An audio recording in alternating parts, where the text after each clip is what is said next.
Cresce o número de casos de violação sexual contra menores na província de Nampula. Clube Naval é o vencedor do Campeonato Nacional de Natação edição 2019.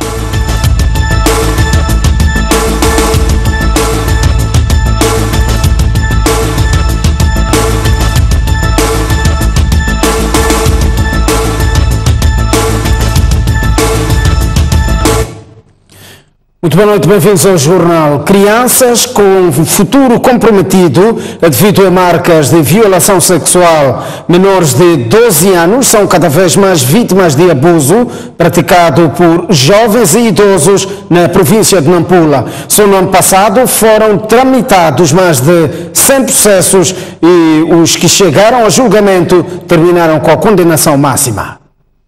Uma infância adiada. Ali quase que ia cair. Mas faltam 11 anos, não é possível. As marcas que podem ficar para toda a vida. Por exemplo, começa a ter medo do agressor, mas também de todas as pessoas do sexo desse agressor. E os números de um fenômeno que tende a crescer. No ano de 2018 foram tramitados 104 processos, dos quais 21 processos pendentes de 2017 para 2018, 83 autuados registrados. A mão dura da justiça. Condenar o réu José Antônio Pereira Pedro na pena de 30 anos de prisão maior.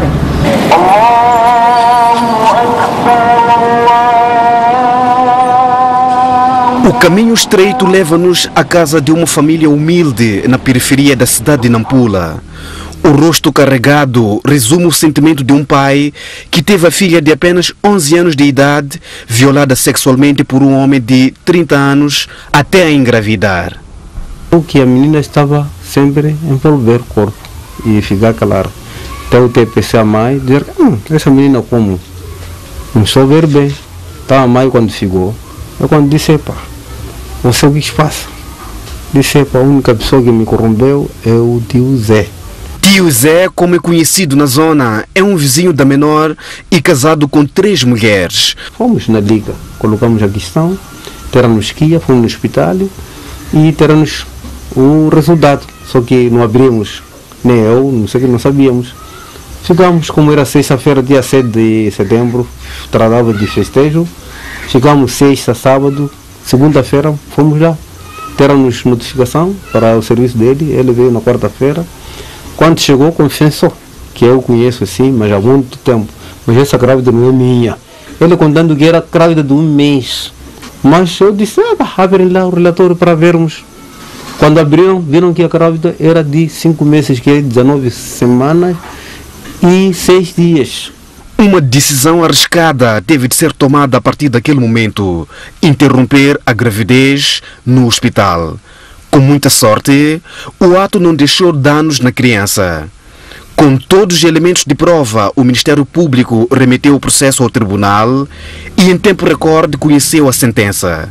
O réu manteve com a vítima relações sexuais, tendo sido do ato sexual que resultou na gravidez da vítima. E em nome da República de Moçambique, condenar o réu José Antônio Pereira Pedro na pena de 30 anos de prisão maior. Para o pai da vítima, apenas uma palavra. A justiça é feita. Apesar do sentimento de justiça feita, este psicólogo traça um futuro sombrio para a vítima. O que pode acontecer como consequência é, por exemplo, a imagem distorcida do mundo sobre a criança.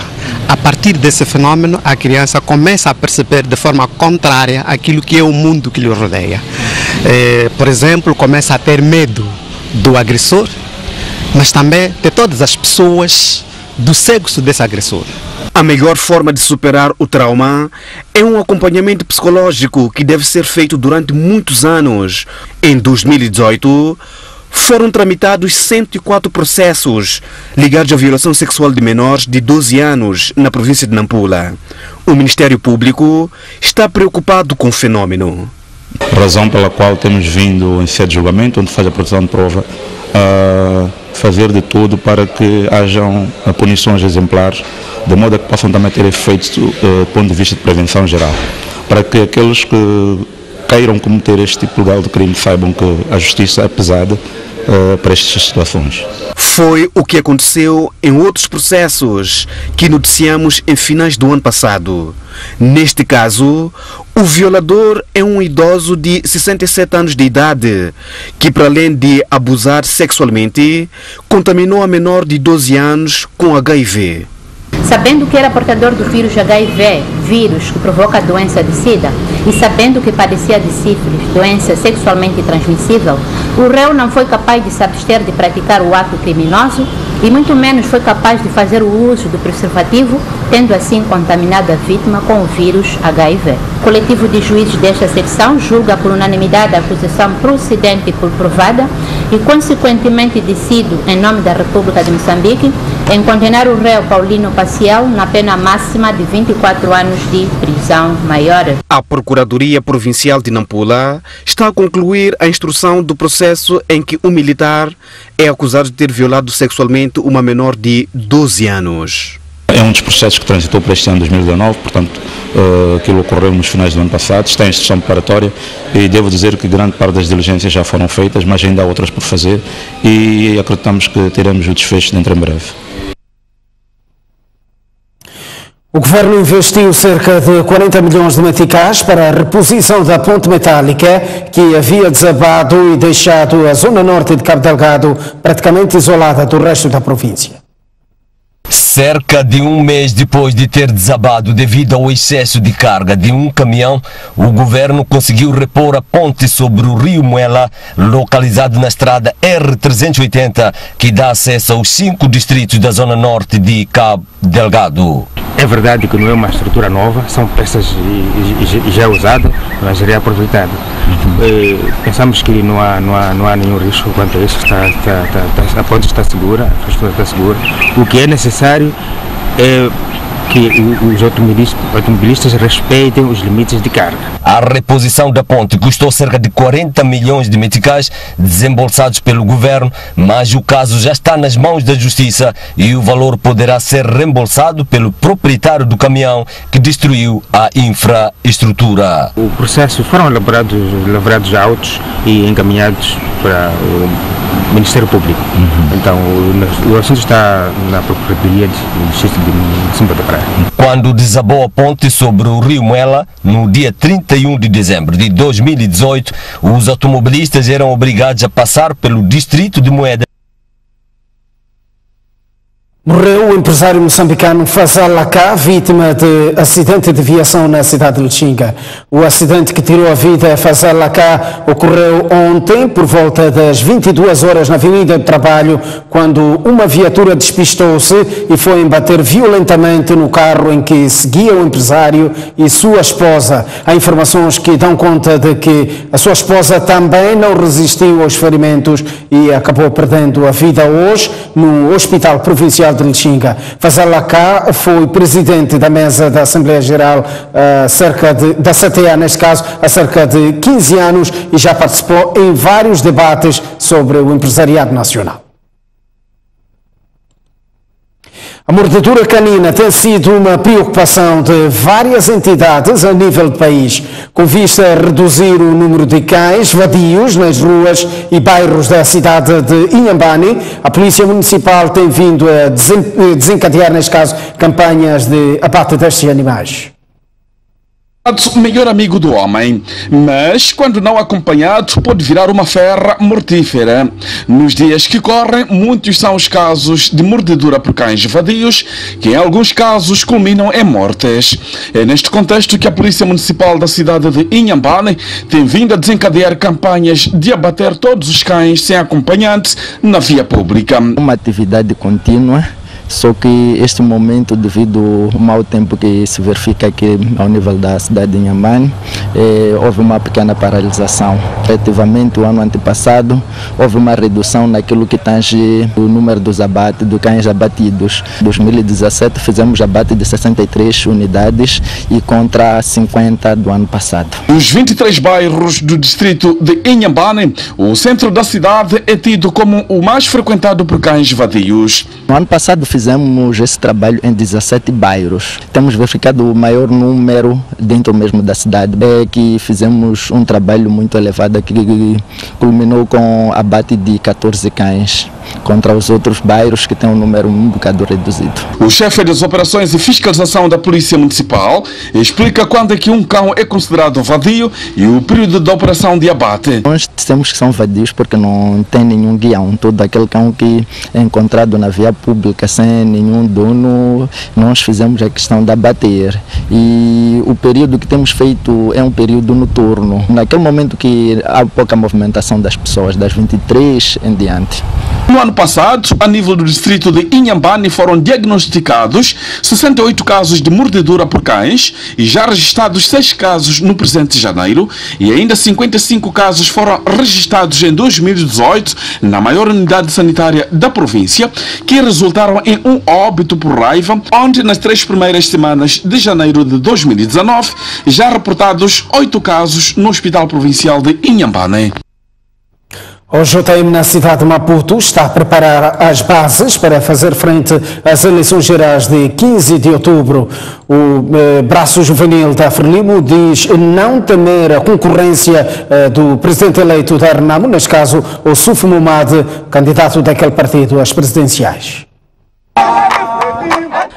A organização da juventude moçambicana, Braço Juvenil da Frelimo, diz ter começado a mobilizar as bases para trabalhar com vista a garantir que o seu partido saia vitorioso das eleições gerais de 15 de outubro.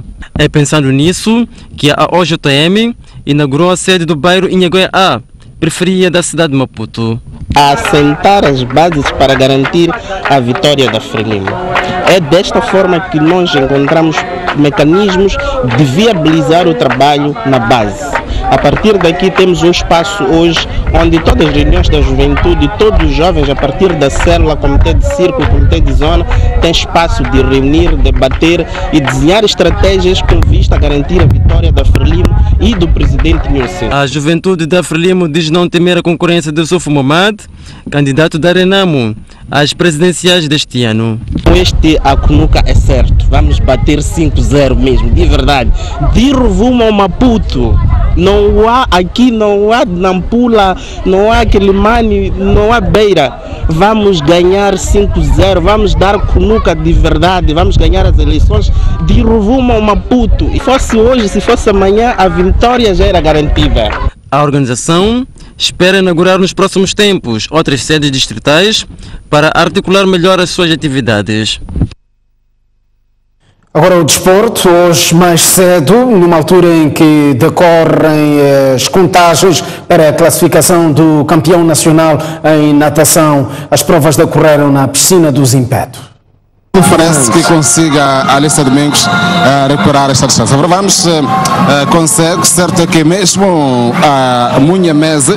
A 6ª jornada do Campeonato Nacional de Natação de Verão devia ter sido disputada na tarde de sábado, mas tal não aconteceu devido a problemas logísticos e organizacionais. As provas foram remarcadas para este domingo, dia que estava reservado apenas para a realização da última jornada. Este cenário levou a que os nadadores fossem forçados a disputar as provas num curto espaço de tempo. Isso é muito mau e ninguém concorda com isso, porque temos muitas provas. No total vamos nadar 7 provas num dia, o que é muito. Ou seja, a performance de todos os atletas, não só minha, mas todos, vai ser muito mal, ou seja, não vão conseguir os melhores tempos. Só vão nadar por nadar e para pontuar, o que eu não concordo, porque cada prova é uma oportunidade de dar o seu melhor, o que não vai acontecer.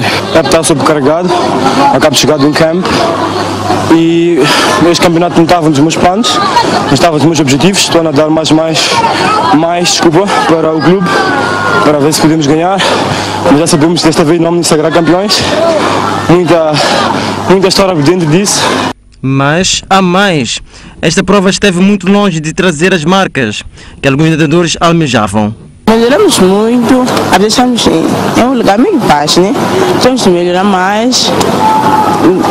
Eu avalio esse campeonato como bom, assim. O Campeonato Nacional de Natação de Verão contou com a participação de clubes de Maputo, Beira e Inhambane. A Associação Provincial de Ciclismo da Zambésia movimenta um raid num percurso de Climana-Mucuba. A iniciativa tem em vista a consciencialização aos condutores quanto à segurança rodoviária, bem como a massificação da modalidade. O Raider juntou 9 ciclistas que sábado partiram a distrito de Mucuba e este domingo regressaram à cidade de Climane. E porque nos últimos tempos tem estado a ocorrer com preocupação acidentes de viação envolvendo ciclistas, a Associação Provincial da modalidade pretende desta maneira consciencializar automobilistas e praticantes do ciclismo quanto a cuidados na estrada. Nós tivemos esta iniciativa justamente porque nos últimos tempos tem havido muitos acidentes rodoviários, incluindo o envolvimento de ciclistas que são acidentados, batidos e deixados à beira da estrada. Então esta é uma forma de chamar a consciencialização da sociedade, no sentido de que os ciclistas também precisam de usar a estrada e que precisam de ser respeitados, porque é uma modalidade desportiva e de uma maneira geral é isto. Durante os 300 quilómetros de percurso, estes disseram que tiveram algumas dificuldades de natureza climática e de terreno. Bem, as grandes dificuldades foi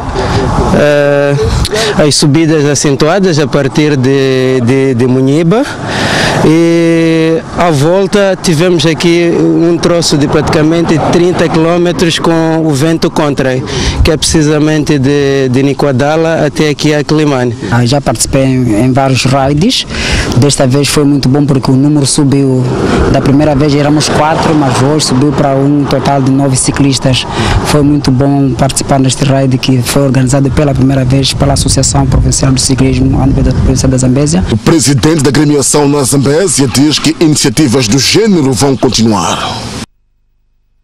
Eduardo Jumice, ou simplesmente Jumice, está de volta ao futebol nacional depois de uma passagem por Portugal. O jogador, que é reforço do Ferroviário de Nampula nesta época, sente-se mais profissional e preparado para ajudar o Clube do Norte a conquistar um dos lugares cimeiros no Moçambola 2019. O médio internacional Eduardo Jumice é o grande reforço do Ferroviário de Nampula para a temporada futebolística 2019. É o regresso do jogador moçambicano que no ano passado esteve ligado à União da Madeira de Portugal, depois de ter representado ainda o Gil Vicente, equipa para a qual jogou quando saiu pela última vez do país pela porta da União Desportiva de Songo em 2016. Nunca chega aquilo que nós aprendemos, né? E durante esses anos todos que eu tenho, aprendi muita coisa, tenho muito para ensinar, mas também acredito que tenho muito para aprender, né? São realidades diferentes, condições de trabalho diferentes e uma questão de adaptação e de aprendizado que eu quero continuar nesta minha carreira. O médio defensivo de 34 anos de idade assinou um contrato de trabalho com o Ferroviário de Nampula por 1 ano e regressa assim ao país, onde também representou o Machaquene e a Liga Desportiva de Maputo. Sempre quis representar clubes que quisessem que eu fizesse parte do seu projeto. E neste caso o Ferroviário de Nampula foi quem me apresentou o melhor projeto e não olhando para a região do país, somos todos moçambicanos, eu estou feliz por estar aqui. Jumice, que em Portugal já representou o portimonense Gil Vicente, chega aos Locomotivas da capital do Norte com o rótulo de um dos jogadores mais experientes do Moçambola e com capacidade para transmitir energia que a equipa precisa para atacar um lugar que lhe permita participar nas competições internacionais na época 2020-2021, um objetivo pré-definido pela direção da coletividade. Todos nós somos alunos da mesma escola, né? Então a minha intenção é essa, é ajudar o clube acima de tudo, ajudar os meus colegas, conseguir alcançar aquilo que são os nossos objetivos e juntos podemos levar o Ferroviário de Nampula e levá-lo para o mais alto nível. O que resta é desejar-lhe boa sorte. Está a ver o Jornal da Noite da STV, numa altura em que recuperamos a Zambésia, para dizer que o Primeiro-Ministro Carlos Agostinho do Rosário visitou hoje os distritos de Xinde e Mopeia para se inteirar da depressão tropical Desmond. No Xinde, a depressão afetou 145 famílias e em Mopeia, 91. A depressão tropical Desmond desalojou cerca de 145 famílias no distrito de Xinde e 91 em Mopeia, regiões localizadas ao longo do rio Zambeze. O primeiro-ministro Carlos Agostinho de Rosário sobrevoou este domingo naqueles dois distritos para acompanhar de perto os estragos daquela intempérie. As suas mantas, perderam tudo, estão todos concentrados num sítio a receber comida, à espera de alimentos, vulneráveis à cólera, doenças. Então estão a sofrer. O nosso presidente Nilson disse: olha, primeiro-ministro, nós somos um governo que deve estar perto das pessoas e não podemos estar a ignorar isso. Parar tudo. Sei que temos muito trabalho o trabalho principal é ir salvar a vida das pessoas, ir acompanhar o que se passa lá. O primeiro-ministro chamou a atenção às famílias a terem cuidado com as doenças de origem hídrica. A chuva está aí, quando a chuva acabar, o que vem? Malária, não é isso?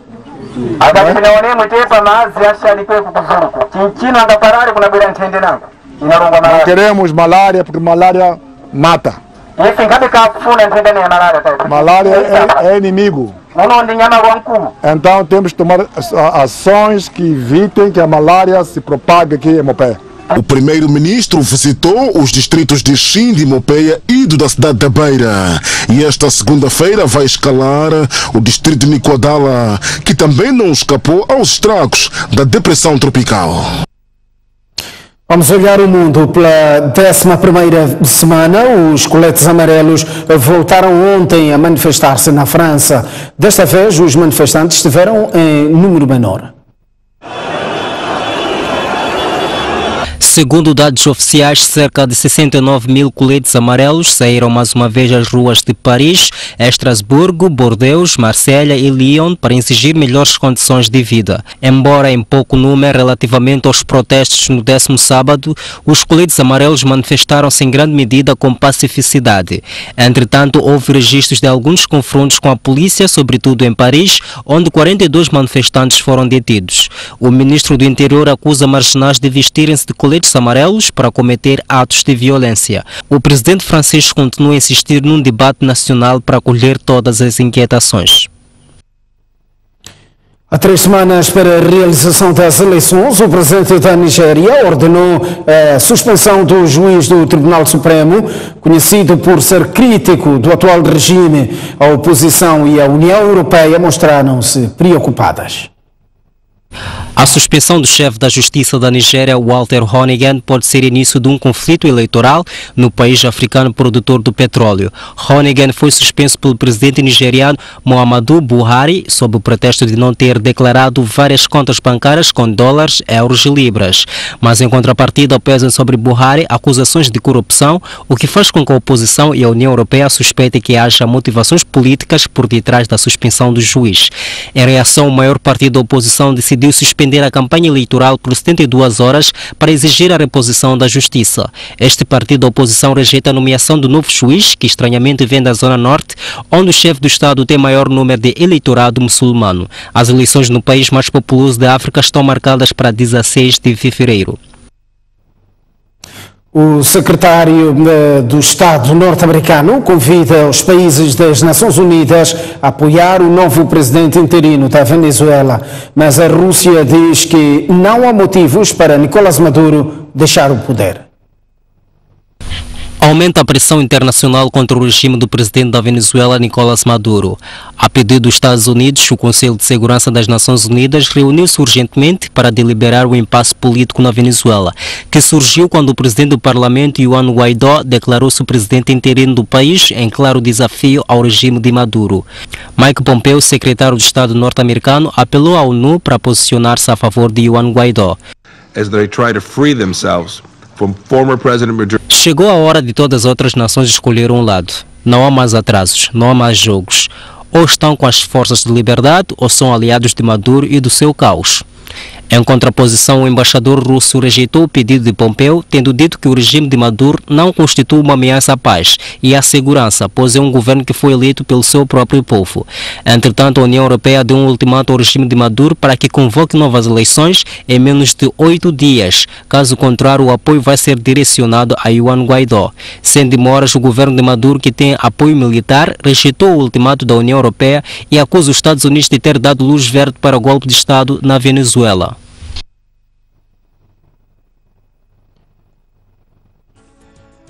A segunda parte do Jornal da Noite será dedicada à análise no espaço conduzido pelo jornalista STV Boaventura Mucipo. Estamos à porta de um intervalo, mas antes do estado de tempo para as cidades principais. Amanhã Maputo irá registrar uma máxima de 29 graus e uma mínima de 27 graus de máxima para Xai-Xai, 23 de mínima. Inhambane terá uma máxima de 29 graus e uma mínima de 24.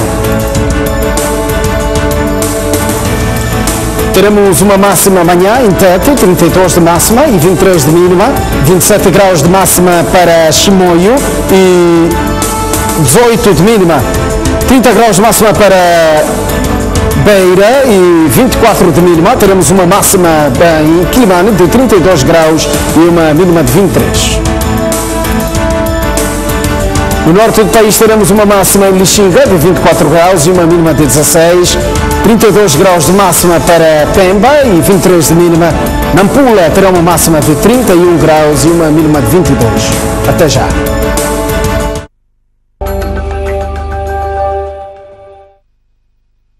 Muito boa noite. Pedido de levantamento de imunidade de Manuel Chang e situação dos restantes 16 arguidos, posição do Presidente da República sobre a detenção de Manuel Chang e desenvolvimentos relativamente aos ataques em Cabo Delgado. São os 3 temas selecionados para a discussão de hoje aqui no Espaço de Comentário. Num dia em que, além de Tomás Vera Mário, nosso convidado permanente, contamos com a participação de Alberto Ferreira, que é analista político e professor universitário. Boa noite aos dois e sejam bem-vindos aqui ao Espaço. Boa noite, obrigado. Boa noite. Tomás, começa por si e vamos ao nosso primeiro ponto, que é o pedido de levantamento de imunidade de Manuel Chang. Como já é de conhecimento público, há um ofício do Tribunal Supremo que pede o levantamento desta imunidade para que Manuel Chang seja preso preventivamente em Moçambique. É acusado de 5 crimes e esta informação é desconhecida: abuso de cargo ou funções, violação da legalidade orçamental, burla por defraudação, corrupção passiva, aparato ilícito e branqueamento de capitais. A questão que se coloca neste momento é se as autoridades judiciais não deveriam mandar deter preventivamente também os restantes 17 arguidos deste processo. Até porque, se formos a ver os principais argumentos colocados para a prisão preventiva de Manuel Chang, também se podem colocar os restantes arguidos. Estou a falar neste caso do perigo de perturbação da instrução preparatória, estão nos arguidos em liberdade e alguns deles ocupam posições bastante importantes no Estado. O outro ponto que o Tribunal Supremo coloca é o receio de fuga, que também se podem colocar os restantes 16 arguidos, uma vez que estão em liberdade no país. Qual é o seu ponto de vista? Boa noite, Boaventura. Bom, penso que a pergunta que coloca é legítima se atendermos a que todos os outros estão tecnicamente na mesma posição de arguidos. Já que se diz o que é um arguido, o arguido é alguém que passou de muitos estágios de investigação sobre suspeita de prática de alguma infração criminal, passou de suspeito a indiciado, de indiciado a arguido. Quer dizer que, na perspectiva de quem acusa, esta pessoa tem culpas mais que suficientes para, muito provavelmente, passar a ser acusado de prática de crimes. Nessa condição, é uma expectativa da lei que ao arguido se possam impor medidas de coação exatamente para evitar aquilo que se quer evitar no caso do deputado Manuel Chang. De modo que nessa perspectiva técnica faz sentido que se estas pessoas estão arroladas ao mesmo nível, devem merecer medidas de coação para evitar fuga, para evitar destruição de provas, para evitar obstrução à investigação, de modo que é correta esta interrogação de esperar que o processo, havendo outras pessoas nas mesmas condições legais do deputado Manuel Chang sofrerem estas mesmas medidas. Portanto, vamos esperar que isso aconteça sob o risco do processo perder legibilidade, perdermos a capacidade de o entender, se ele for, digamos assim, esquartejado, como parece estar sendo esquartejado. Portanto, isso nos tira a capacidade de leitura do processo. Portanto, é sua expectativa que venha a acontecer o mesmo que está a acontecer com Manuel Chang relativamente aos restantes 17 arguidos? É claramente isso, se os outros todos são igualmente arguidos, e, portanto, é apenas natural que esperemos que também sejam sujeitos às mesmas medidas que o outro. De coação. Sim. Muito bem. Professor Alberto Ferreira, tem a mesma opinião de que, seguindo a lógica daquilo que está a acontecer com Manuel Chang, os restantes 16 arguidos também deveriam ser submetidos a estas regras de coação? É natural, porque medidas indiferenciadas. Nós partimos do pressuposto da existência de um Estado, e o Estado de Direito se rege fundamentalmente por uma lei em que esta lei se diz, antes de mais, igual para todos. E a igualdade de lei implica naturalmente que todas as pessoas tenham o mesmo tratamento diante da lei. O facto que a Procuradoria-Geral da República anunciasse a existência de outros 17 arguidos e que trate indiferenciadamente com relação a Manuel Chang, se pode pensar numa situação em que haja por detrás desta ação qualquer coisa que se esteja a esconder na verdade. Portanto, não tem razões plausíveis nem racionais de hoje, passados muitos anos depois da existência de provável crime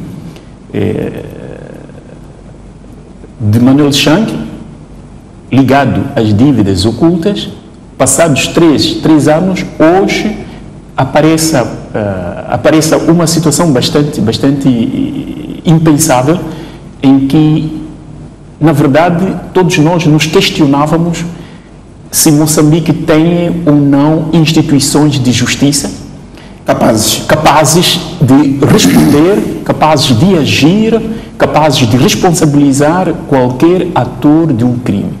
Nós vimos que em 3 anos nada aconteceu. Surpreendentemente,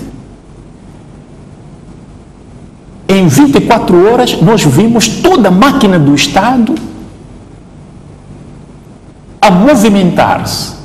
Depois do dia 24, exatamente na quinta-feira, quando o Tribunal de África do Sul recusou a liberdade por caução, a liberdade provisória, portanto, de Manuel Chang, se movimentaram todas as instituições. Não sabemos se é em defesa efetiva, real, do Chang, e por que Chang, que estando aqui em Moçambique, nunca se questionou a possibilidade de fuga do Chang, e que Chang deve responder imediatamente às autoridades moçambicanas, que esteja a ser acusado enquanto arguido de 5 crimes em Moçambique, possa imediatamente voltar, imediatamente ser extraditado para Moçambique. Portanto, nós estamos numa situação em que nos deixa bastante perplexo e não percebemos efetivamente como é que são realmente as instituições de justiça moçambicana. Isso a qualquer moçambicano se questiona. Por quê? A ideia de que em algum momento são lentas, mas também em situações específicas como estas, situações específicas, em 24 resolve. Vamos envolver este ponto, professor Freire. Vamos passar para um outro aspecto, ainda relativamente a este caso, e vou aceitar mais, que é a forma como este processo está a decorrer, nomeadamente a argumentação para a transferência de Manuel Chang. Primeiro, o pedido de transferência da PGR, a 10 de janeiro, agora a indicação dos crimes de que é acusado Manuel Chang, que pelo menos publicamente não eram conhecidos, depois o pedido de levantamento de imunidade. Parece estar a construir uma argumentação, um processo para que se possam criar as condições de transferência de Manuel Chang da África do Sul para Moçambique. Tem a mesma opinião ou acha que o processo está a correr toda a normalidade? Não, aquilo que parece ser a interpretação, se Moçambique, a PGR pediu que Manuel Chang viesse para Moçambique transferido, como foi noticiado há 2 semanas, se ele chegasse aqui em condições normais, portanto, sem medidas de coação, chegaria a Moçambique e ia para a sua casa, livremente, como deputado, até poder ir ao Parlamento. E como isso não teria muita lógica aos olhos do público, nem aos olhos da lei, então disputou-se que não, ele, ao chegar aqui, deve ser detido. E, portanto, preciso que se peça levantamento da imunidade. Isto é prerrogativa do Parlamento, da Assembleia da República. Daí que o Tribunal Supremo solicitou esta medida à Assembleia da República, para que ele, ao chegar a Maputo, fosse detido, já sem a imunidade que lhe dá o Parlamento. Agora, daí decorre uma dúvida para mim. Segundo me parece, como São Permanente da Assembleia da República não tem competências para tirar a imunidade ao deputado. Isto tem de ser aprovado em plenário? Em plenário. Porque... Consta também que Manuel Chang, neste tipo de situações, tem também de ser ouvido. O direito ao contraditório. O Tribunal Supremo. De modo que o que pode acontecer na terça-feira não poderá, segundo me parece, levantamento da imunidade ao deputado Manuel Chang, porque não compete a este órgão fazê-lo. A imunidade é uma garantia, o levantamento é uma exceção, e as exceções só podem ser dirimidas pela plenária da Assembleia da República. Então, não sei se o que fará, principalmente, é convocar a Assembleia da República de emergência, porque só este órgão pode tirar a imunidade de Manuel Chang. E, portanto, há aqui um problema de competências e de calendário que eu não consigo interpretar como vai ocorrer neste momento, porque na terça-feira não vai acontecer aquilo que se diz nos jornais. Não é o que vai acontecer. Uma vez que a Comissão Permanente não tem poder para fazer. Tem que ser feito em plenário. Professor, tem a mesma opinião que Tomás relativamente à forma como este processo está a ser construído pelas autoridades judiciais do nosso país, nomeadamente o papel da PGR, depois agora o papel do Tribunal Supremo, a lógica que está-se a construir no sentido de garantir as condições necessárias para que Manuel Chang seja transferido da África do Sul para Moçambique? Bom, não sendo especificamente jurista, não sou jurista. Mas vamos numa abordagem mais política. As leis na especialidade dependem muito. Agora, a questão do levantamento da imunidade decorre pelo facto da Procuradoria-Geral da República ter pedido ao Tribunal Supremo, e o Tribunal Supremo pensou de que devia, portanto, pedir à Assembleia da República para levantamento da imunidade. Vai depender, portanto, deste órgão, dentro das suas competências, quando é possível, portanto, levantar a imunidade. Mas a minha questão não é tanto do levantamento da imunidade, Qual é a sua questão? Quanto da racionalidade do levantamento da imunidade. Quer dizer, como filosofia e como política, nós queremos a racionalidade da ação, não tanto quanto a técnica do levantamento. E vê essa racionalidade nesta ação? É óbvio que não existe a racionalidade. O porquê nós vamos levantar a imunidade de Manuel Chang, quando do outro lado temos outros 17 arguidos que estão aqui conosco, não estão de igual modo a serem levantados também, e alguns dos quais fazem parte, estão nos lugares proeminentes do governo. Estão a tomar café todos os dias. E onde está a racionalidade? O porquê de termos que levantar a imunidade a Manuel Chang e só agora pensamos de fazê-lo quando ele está detido, e que o próprio Tribunal Supremo o que diz? Que tem e há risco de fuga de Manuel Chang, quando ele, na verdade, sempre esteve cá conosco até dezembro. Portanto, risco de fuga estando detido na África do Sul. Estando detido na África do Sul. Portanto, é uma contradição. A lei não permite esta contradição, e nós esperamos o que pode acontecer, como diz o Dr. Mário, o que pode acontecer na terça-feira, se a plenária poderá aprovar o levantamento, mas o problema é que vai ficar uma interrogação bastante grande para todo o povo moçambicano, a racionalidade do levantamento de imunidade, quando na verdade, e E quando, na verdade, uma vez extraditado ou transferido a Moçambique, se os órgãos, as instituições de justiça, o que farão efetivamente com Manuel Chang? Não, de facto, a questão central, como dizia o professor, a questão central é os riscos que se colocam em relação ao deputado Chang são iguais em relação aos outros arguidos. Os riscos pelos quais se toma medida de caução são iguais para outros arguidos. Então, por que esses riscos são identificados para um dos outros arguidos e não para todos os outros? Essa é a questão filosófica da racionalidade. Por que os riscos, sendo iguais a todos, só se identificam numa pessoa que, aliás, está detida? Portanto, não está a soltar para poder fugir. A questão que o Tribunal Supremo coloca de risco de fuga não faz sentido, tendo em conta que Manuel Chang está detido. Exatamente. Não faz Pelo contrário, os outros estão livres aqui. Portanto, o risco de fuga é muito maior a quem está livre do que quem está na África do Sul. Muito bem, então mas vamos avançar a um ponto ainda relativamente a este aspecto, que foi a sequência tão rápida dos acontecimentos, que merece aqui alguma análise. Vimos a Comissão Política do Partido Frelimo que reuniu na quarta-feira, portanto dia 23 de janeiro, e decidiu pela responsabilização e devolução dos bens, caso se prova que haja crime, no caso das dívidas ocultas. Portanto, dia 23. No dia seguinte, vimos o Tribunal Supremo logo a pedir o levantamento de imunidade de Manuel Chang, e nesse mesmo dia o Parlamento marca a reunião para discutir o pedido do Tribunal Supremo. É uma questão de rapidez da máquina ou pode haver uma outra lógica por trás disso? Sim, aí eu queria distinguir dois momentos. Há um momento que é a Comissão Política, que se reúne e emite um comunicado. Tanto quanto eu saiba, é a primeira vez que este órgão, que é o órgão supremo do Partido entre Congressos, se pronuncia formalmente sobre todo este imbróglio e afirma que deve-se deixar a Justiça investigar e reafirma que se opõe a atos de corrupção. Isso em si mesmo é um facto importante porque, repito, tanto quanto eu me lembro, é a primeira vez que a Comissão Política se pronuncia formalmente sobre esse assunto. E aí deve ser este órgão saudado por este facto, porque fazia falta um momento em que o público soubesse formalmente o que é que pensa este órgão do partido sobre esse assunto. Agora, a forma célere como estes atos ocorreram, penso que devia ser o normal em Moçambique.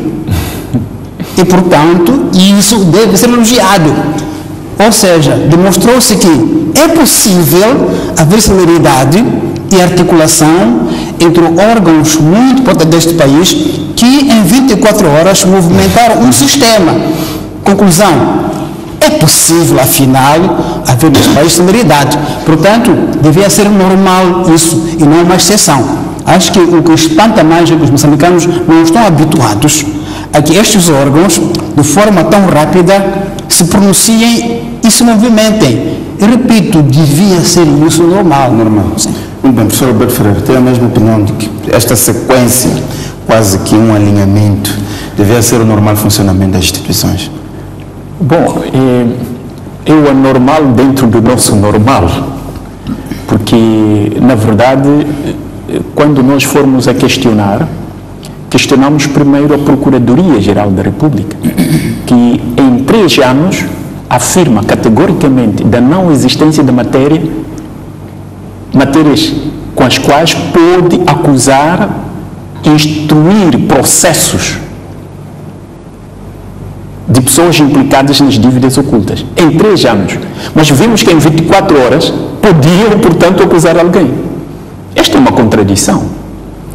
Ou existem instituições, porque o que denota não é a perfeição, a eficiência, denota não só a fraqueza, mas também a inexistência efetiva destes órgãos, ou porque estes órgãos não têm autonomia e independência suficiente para poder agir sobre uma matéria.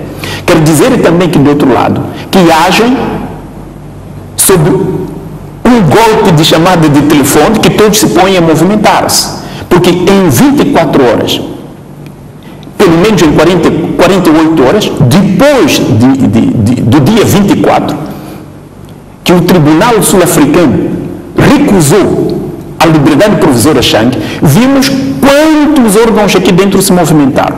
A Procuradoria-Geral da República, o Tribunal Supremo e a Assembleia da República, antecedido de uma reunião de comitê, comissão política. Temos que ver que a importância de comissão política dentro do Partido Frelimo é muito importante. E a sua reunião também é determinante quanto à informação de todos os seus membros que fazem parte. Portanto, é anormal todo este processo. E nós nos questionamos sempre a racionalidade. Como e porquê? O que está a se esconder por detrás? E, portanto, queremos nós trazer o Chang para responsabilizá-lo ou queremos nós trazer o Chang para libertá-lo? Ou melhor, libertá-lo das garras das outras justiças que estejam... Essa suspeita paira sempre, neste caso? A suspeita paira por quê? Porque há indícios bastante para que haja suspeita no povo moçambicano. Para além de que o povo moçambicano, já por vários motivos e várias organizações da sociedade civil, tendo pedido ao Tribunal Supremo, Conselho Constitucional, para que anulasse, levantasse, portanto, a aprovação da legalidade ou da legalização destas dívidas. Depois de quase 2 anos, nenhum tribunal se pronunciou para a inconstitucionalidade destas mesmas dívidas. Quero dizer que o povo moçambicano hoje está a combater sozinho, onde as instituições e o Estado está totalmente ausente e não pode efetivamente defender. Portanto, a suspeita é muito grande por detrás desta celeridade à volta de um problema em que todos sempre estiveram firmes em dizer que não existe matéria. Muito bem, vamos avançar. O Presidente da República também posicionou-se relativamente à detenção de Manuel Chang. Essencialmente, o Presidente da República prometeu que o seu governo vai colaborar com a Justiça, respeitando o princípio de separação de poderes, pediu serenidade aos moçambicanos e disse que o Executivo mantém-se firme no combate à corrupção. Tomás, qual é a sua opinião relativamente a estas palavras, Presidente? Bom, penso que são declarações de Estado, expectáveis, um chefe do Estado perante um caso que mexe com a nossa nação. Na verdade, este caso não mexe só com os doadores ou com a comunidade internacional, mexe com o nosso regime, o nosso sistema democrático. É um caso que quando ele for resolvido um dia, teremos que dizer assim: houve um Moçambique antes das dívidas legais ao Moçambique pós. Ou seja, este caso, a sua resolução deve coincidir com uma mudança profunda do sistema. É um caso de Estado, não é um caso de pessoas. É um caso de sistema, é um sistema que está corroído. E, portanto, faz todo o seguinte que o Presidente da República reafirme, obviamente, também o princípio de separação de poderes entre o Judicial e o Executivo. Aquilo que tem sido leitura, talvez errada, mas existe leitura, de que esta separação de poderes às vezes não é visível. Por quê? Porque há uma série de condutas dos órgãos que levam a essa interpretação. O caso presente, estamos aqui a discutir, é um pouco nesse sentido de por que pessoas que são colocadas para a lei ao mesmo nível de arguidos, porque uns têm o perigo de apagar provas e de fugir, outros não têm esse perigo. Então, quando surgem estas inconsistências na atuação dos órgãos, as pessoas tendem a interpretar isso como significando que há um comando político por trás do poder judicial. O chefe do Estado reafirma que não, que a separação de poderes, ainda bem que assim seja. É importante este estabelecimento de fronteiras. Professora Bessara, qual é a sua opinião relativamente ao que disse o Presidente sobre a detenção de Manuel Chang? Bom, levou algum tempo para pronunciar-se o Presidente, o partido também levou tempo, inclusive o Parlamento, quando foi detido no dia 29 de dezembro, praticamente há um mês, quase todo o Moçambique, do ponto de vista oficial, não se pronunciou. Temos que ver que Manuel Chang não é um cidadão qualquer. é um deputado e o antigo ministro e uma pessoa proeminente, quer dizer, de cuja importância não pode passar inobservada de todo o público moçambicano. Mas houve um silêncio bastante longo. A pronunciação do Presidente da República creio que seja importante. E foi muito importante que ele pedisse a todo o povo moçambicano para ter uma certa serenidade, uma certa calma. Mas não se pode justificar o facto da existência, porque se trata de um sistema. É o sistema moçambicano corroído, como diz o Dr. Vieira Amado, corroído. Nós temos um sistema que não permite que haja confiança dos cidadãos, é isso? Não permite que haja separação de poderes. E o facto da não existência de separação dos poderes mina imediatamente sobre a existência de um Estado de Direito. As primeiras condições da afirmação de um Estado de Direito é que haja separação de poder, o que aqui não existe. O próprio facto que nós vejamos e vemos que o presidente de um partido possa nomear e exonerar todos os magistrados, presidentes dos tribunais, procurador-geral da República, nomeado e exonerado, isso faz com que estes órgãos não possam ser independentes. Porque nos outros países, estes órgãos são eleitos pelos seus pares, onde o presidente de uma república, sem o poder sobre esta eleição, nomeia. Agora, nas condições em que nós estamos, não é possível termos a separação dos poderes. Mas a coisa que sempre me preocupou é que, por que os moçambicanos não se preocupam até hoje que haja um Estado de Direito, mas sobretudo que haja separação dos poderes e a independência? Porque não é uma questão de vontade, é uma questão, se eu nomeio assim e posso exonerar assim, vai prestar contas a mim? O Procurador-Geral da República, a primeira pessoa a quem presta conta, não é o povo moçambicano, é quem a nomeou, é quem vai lhe exonerar. Igualmente a todos os órgãos, como nós podemos ver. Portanto, é inútil fazer apelo da respeitabilidade, da separação dos poderes, quando a estrutura não o permite. É o sistema que não permite. Muito bem, temos de avançar.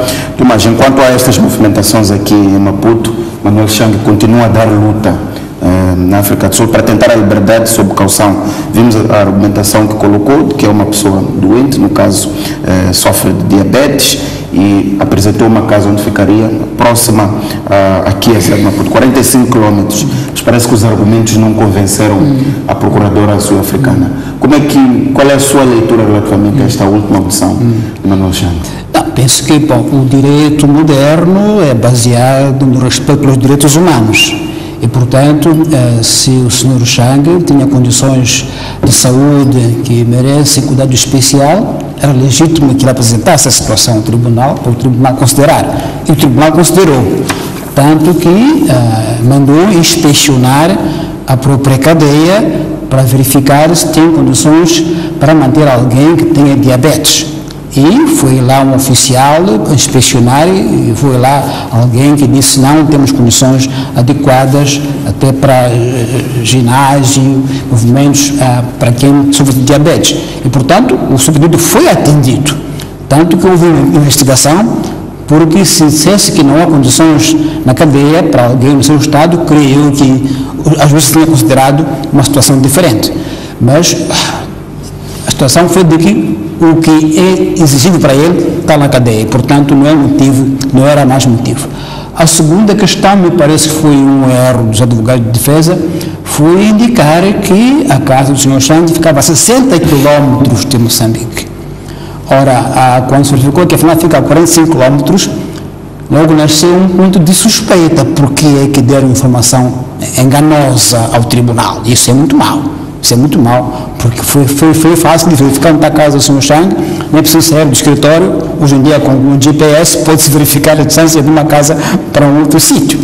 E isso, claro, que caiu mal no tribunal. Disse, não, isso não é verdade. E aí, então, a procuradora disse, isso pode ser condições para ele fugir, e, portanto, não podemos permitir isso. Então, penso que havia razões humanitárias que foram consideradas, ainda bem, houve quem foi à cadeia verificar, mas depois a relação à casa a mencionar caiu mal, porque não era verdade. Muito bem, professor Freire, esta é a última audição do Manuel Chang. Qual é o seu pensamento? Quero dizer que primeiro os advogados de defesa pediram a ilegalidade, portanto, da sua detenção, e o tribunal recusou. E foi passando, pediu, portanto, a liberdade provisória, também isto não passou. E a questão, quer dizer, de transferência. Também acharam que os documentos que foram enviados pela Procuradoria-Geral da República não tinha Manuel Chang como arguido. Era, portanto, uma matéria que não poderiam, sobre qual, portanto, decidir. Quer dizer, poderia vir em Moçambique, estaria, portanto, livre. Esta foi a razão pela qual fez movimentar toda esta máquina, de fazer ele como arguido e de, portanto, levantar a imunidade. De todas as maneiras, eu penso que o tribunal, respeitando naturalmente a liberdade das instituições, porque na África do Sul, temos que dizê-lo com toda sinceridade, a justiça é bastante séria, é independente e autónomo. O próprio presidente Jacob Zuma não teve nem a possibilidade de influência e de fazer com que a política se intrometesse, influenciasse, interferisse. E isso nos leva a pressupor, desde já, que o fim de Manuel Chang será de ser atendido todos os pedidos dos Estados Unidos, de ser extraditado e de responder criminalmente sobre todas as acusações dos quais crime também os outros estão sendo acusados. Muito bem, vamos avançar. Outra notícia, outros temas que marcam a atualidade são os ataques em Cabo Delgado, nomeadamente aqui alguns pontos que gostaria de levar para a vossa reflexão. O Presidente da República fez um ponto de situação sobre tudo o que está a acontecer e disse que há resultados animadores para pôr fim aos ataques. Acompanhamos também a detenção de 3 cidadãos de origem ugandesa, supostamente pertencentes ao Al-Shabaab, que lideraram os ataques em Cabo Delgado. Acompanhamos também nesses dias a confirmação da morte do cidadão sul-africano suspeito de estar a liderar estes ataques, morreu no Hospital Provincial de Pena, em Cabo Delgado. E também a questão da detenção de jornalistas. Vimos o comunicado das Nações Unidas a pedir a sua libertação imediata. Assim, de uma forma geral, Tomás, como é que viu estes acontecimentos todos nos últimos dias? Relativamente a Cabo Delgado, a situação no terreno não tem tendência de melhorar. Esta informação que o Presidente transmitiu de que há dados animadores e esta detenção que vimos de 3 supostos líderes no terreno não altera nada. Eu penso que em termos de comunicação, a comunicação, na minha opinião, não deve centrar-se em anunciar que detivemos este e aquele líder, cabecilha, mas mostrar no terreno o que se passa lá. Porque na nossa guerra dos 16 anos, houve muitos episódios em que dissemos que esmagamos o inimigo, partimos a espinha dorsal e tudo. E não é isso que afinal acaba com a guerra. Eu penso que o que é mais importante é realmente os resultados no terreno mostrarem que amainaram os ataques. Porque pessoas detidas, houve mais de 200 no tribunal em Pemba, e como foram detidas sem investigação prévia, todas foram libertas porque não havia prova, não havia matéria. Então penso que de facto a comunicação não deve cingir-se tanto em dizer que o fulano foi detido, o fulano foi encontrado, porque deve ser mais em mostrar o que realmente acontece no terreno em termos de apaciguar a situação, porque já o conflito está na zona mesmo do ato da Anadarko, já entrou lá na zona do projeto, e isso, claro, que levanta a preocupação legítima às pessoas. Então, penso que a estratégia não devia ser de indicar que prendemos este, prendemos aquele, porque não é isso, na minha opinião, que acaba com o conflito, mas é realmente mostrar as ações no terreno, como o conflito está a ser debelado. Duas linhas, Tomás, a morte do cidadão sul-africano e a detenção do jornalista.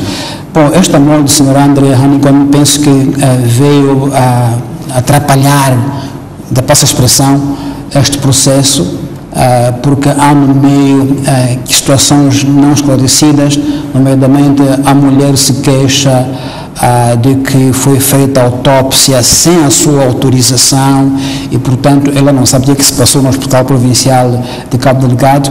Eu creio que, em termos diplomáticos, é uma questão delicada, que as nossas autoridades terão que lidar com a delicadeza que ele merece, sob o risco de criar algum barulho, algum rumor de que eventualmente a morte dele foi provocada, sobretudo quando não há transparência na forma como foi feita a sua autópsia, quem esteve presente, quem testemunhou. Então penso que esta questão é delicada, porque tem contornos diplomáticos que nós não conhecemos. Então eu não tenho muito a dizer sobre isso. Quanto ao jornalista Amadi, eu creio que foi tudo já dito sobre a legalidade da sua detenção. Porque tudo isso tem prazos, por exemplo, a Invictiva tem prazos, tem razões, que não foram observados e, portanto, seja qual for a situação, o apelo é que se siga o que a lei diz sobre este jornalista. Não há mais desculpas de que aparentemente ele não estava em exercício da profissão. Não, o que a lei diz nessas condições? O que se pede aqui é que se observe a lei, apenas isso. Mas isso que disse o Tomás, vimos a diretora-geral do Gabinete, Firmina Moana, dizer que não há evidências de que este jornalista estava a fazer um trabalho para a imprensa. Não há evidências de que estava a fazer um trabalho para a imprensa. Sim. Esta colocação tem alguma utilidade prática para o que está a acontecer? Eu na minha opinião, penso que o que tem em causa é em que condição um cidadão é detido. Qualquer cidadão. Independentemente da sua profissão. Que está exercendo. Sim, quem o pode deter e o mantém durante quantas horas. Essa é que é a questão fundamental. Agora, a profissão da pessoa, neste caso, não é relevante realmente. Muito bem. Professor Ferreira, quero ver a sua opinião, começando pela posição do Presidente em relação à situação em Cabo Delgado, o ponto de situação que fez e a ideia que transmitiu de que já há, portanto, informação animadora para pôr fim aos ataques em Cabo Delgado. O Presidente da República tem também responsabilidade sobre, digamos assim, o controle emocional do próprio povo moçambicano. Sendo ele o mais alto magistrado desta nação, ele não vai transmitir ou multiplicar preocupações emotivas.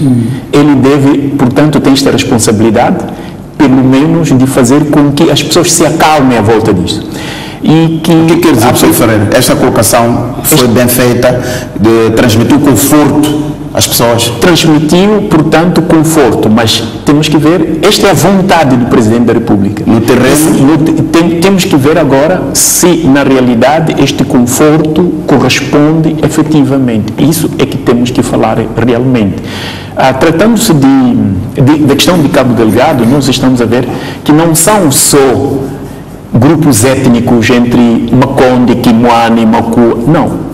Efetivamente se está, cada dia que passa, a demonstrar-se que há estrangeiros, que é efetivamente Al-Shabaab, porque são também, portanto, guerrilheiros de outras nações que estão sendo detidos.